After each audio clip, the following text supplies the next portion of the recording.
I'm the one, A-Tox back in the video, and today I will be doing a Doctor Who sort of custom deck. Well, not custom, but Cult of Skaros. Skaro? I have not seen Doctor Who in a while. I rewatched like the first season of the old Doctor Who, and holy crap, it was wild. Like not, I don't say bad wild, but like it was wild. Black and white, the graphics and all that. It was wild. Anyways, let's get in the deck. So before I do go on, this is a semi-extra turn, semi-extra combo attack sort of deck. Skull of Skaros, 1 Grixis, or 1 blue, black, red, legend creature, artifact, Dalek. I still somehow managed to butcher that. 4/4 at random when this attacks. Choose one at random. Thigh?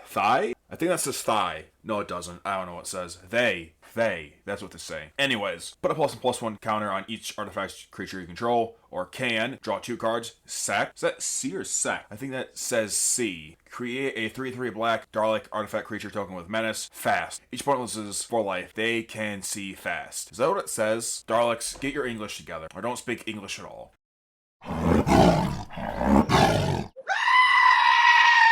Anyways, 26 creatures, Changeling Outcast, Gingerbrute, Phoenix Chick, Slither Blade, Thousand Face Shadow, Obrazor, Caller of War, Gorogoro, Disciple of Rishi, Loyal Apprentice, Combat Suburban, Gorogoro and Sadaro, Nashi, Moonsage, Scion, Prosperous Thief, Satoru, Umazawa, Ashade, Lone Cyberman, Darvis, Dalek Creator, Orathon, Hero of Lava Brink, Sakashima Student, Karlash, Fury of Arvisus, Kikijiki, Mirror Breaker, Port Razor, the Veilyard, Urbrass the Hidden, Zealous, Construct, Missy, Morg, Fury of Occam, and the Dalek Emperor. So let's go over the creatures real fast. We do have Sadaro Umazawa. So this gives us, each creature in my hand has ninjutsu. Yes, there's something else on the top. That's not important. So Sadaro is 1 blue, black, 2/4. So let's say we have the Dalek Emperor in hand, 5 black, red, legendary artifact creature Dalek, affinity for Daleks. Other Daleks we have haste. At the beginning of your combat phase, if each opponent faces a villainous action, that player sacrifices a creature, or I create a 3/3 black artifact creature token with menace. It's also 6/6. So it's like this. We have 2, a blue and a black. A creature's unblocked. Yeah, we just tap those sideways and boom. There we go. We have a 6/6 for 4, which is not the worst thing to have. I do have 1 Planeswalker in the deck.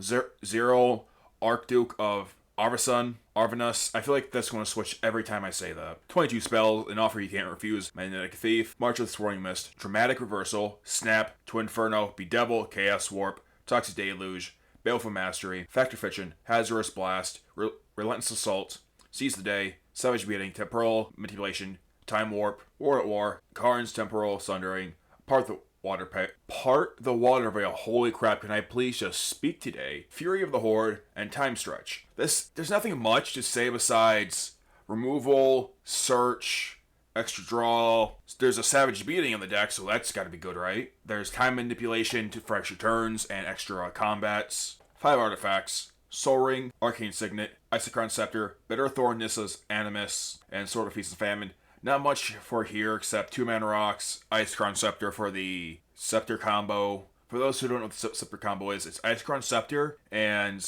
Dramatic Reversal. You cast Isochron Scepter. Isochron Scepter is 2 artifact imprints. When Isochron Scepter as battlefield, you may exile instant with converted cost 2 or less from your hand.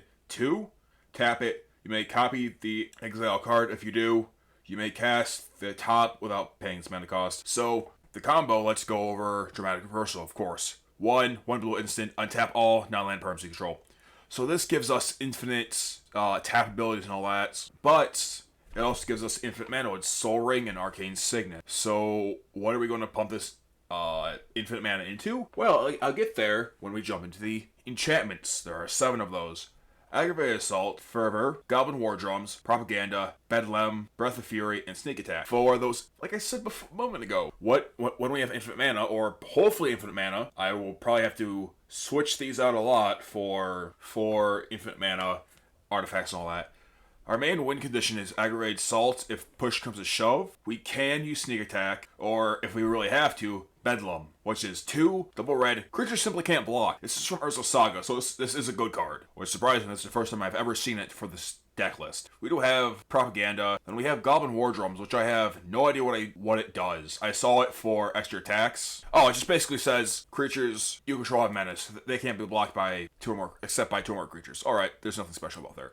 I mean, it's still a good card. I'm surprised this card's only like 30 cents, but anyways. 38 lands, Access Tunnel, Ancient Tomb, Blight Step Pathway, Blood Crypt, Bloodstained Mire, Cabal Coffers, Cascade Bluffs, Clearwater Pathway, Command Tower, Crumbling Necropolis, Dragon Skull Summit, Exotic Orchard, 5 Islands, Luxury Suite, Morphic Pool, 4 Mountains, Pluid Delta, Rogue's Passage, Scalding Tarn, Shinika, the Blood-Soaked Keep, Shizu's Death Storehouse, Steam Vents, 4 Swamps, Blackgate, Trading Center, Orborg, Team of Yawgmoth, Water Grave, Xander's Lounge. So this is a infinite attack sort of deck, hopefully. If you're able to attack, that's really good. We do have, well, in this deck there is the Kiki-Jiki and Zealous Conscript combo. Kiki-Jiki Mirror Breaker is 2 triple red legendary creature Goblin Shaman, haste, tap it, put a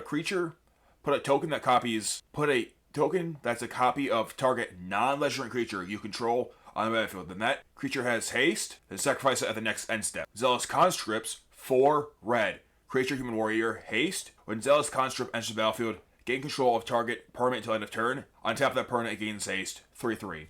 So, if you all can see where that goes, we cast Kiki-Jiki, tap it to target Zealous Conscript. Well, no. You cast Kiki-Jiki, then you cast Zealous Conscript. You cast Kiki-Jiki, then you cast Zealous Conscript. In response of Zealous Conscript's ability, you tap Kiki-Jiki to make a copy of Zealous Conscript.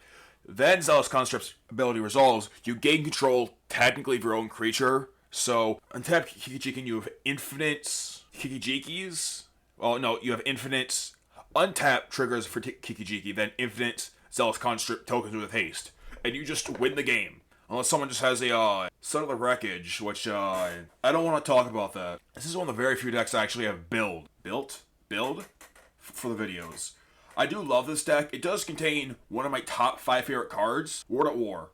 So, story time a little bit. I was like maybe 13, 14. I did a lot of work. I opened a Rise of the Eldrazi, which was still like a $500-$600 box. I cannot tell you how many Ward at Wars I opened from that box. I still have the open box. This was my very first, maybe not my very first booster box, but my very first expensive booster box. So I worked like 4 or 5 months for this, and it was just absurd. But I love this card. I just love this card so much. It's like, so, Ward at War, I guess I should go over it. 3 double red sorcery.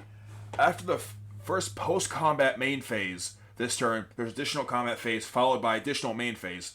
At the beginning of the combat, untap all creatures that attack this turn. Rebound. Rebound is a mechanic from Rise of the Eldrazi, I believe. I don't think we've seen it since. Not to my knowledge. If you cast a spell from your hand, exile it as it resolves. At the beginning of your next upkeep, you may cast this card without paying its mana cost. So I do love this card. I might do a top 5 of my favorite commander cards or whatever you want to call it. But that's really it for the video. There's not much else to say. I am, besides me being a huge fan of Doctor Who, that I'm actually grateful they brought this series into Magic. I'm not gonna lie, I wasn't sure how to feel about this, really. I think the only card I really think I'm disappointed in was, I think, the 11th Doctor. Matt Smith played him, I believe. But I love this set so far. I think it's out, I'm not sure. Well, actually, I can't build this deck yet. I believe I'm still waiting on the Cult of Skaros to come in. But besides that, I don't know what else to say. Like, I truly love this deck. I love extra combats. For me, I'm not really a attack sort of guy. I love combos. So, when I'm able to do this, attack and do combos, it's like, it's a dream come true. But anyways, right now, I'm just wandering on. But until next time, always remember, make Modern great again. Please like, comment, subscribe, so I can keep making these videos. Also, in the description, there might be a Patreon. If you can, please support me and all that. It'll be for both my channels, so it'll be like add-on or something like that, A-T-O-N or whatever. I may or may not do it yet. Still thinking about it. Probably still be working on it. Don't be a meanie little weenie. Let people proxy cards. It's fine. We all want to love this game, but apparently WotC doesn't. Screw WotC. Love the game. Love the players. Love each other. Until next time, always remember, A-Tox true first.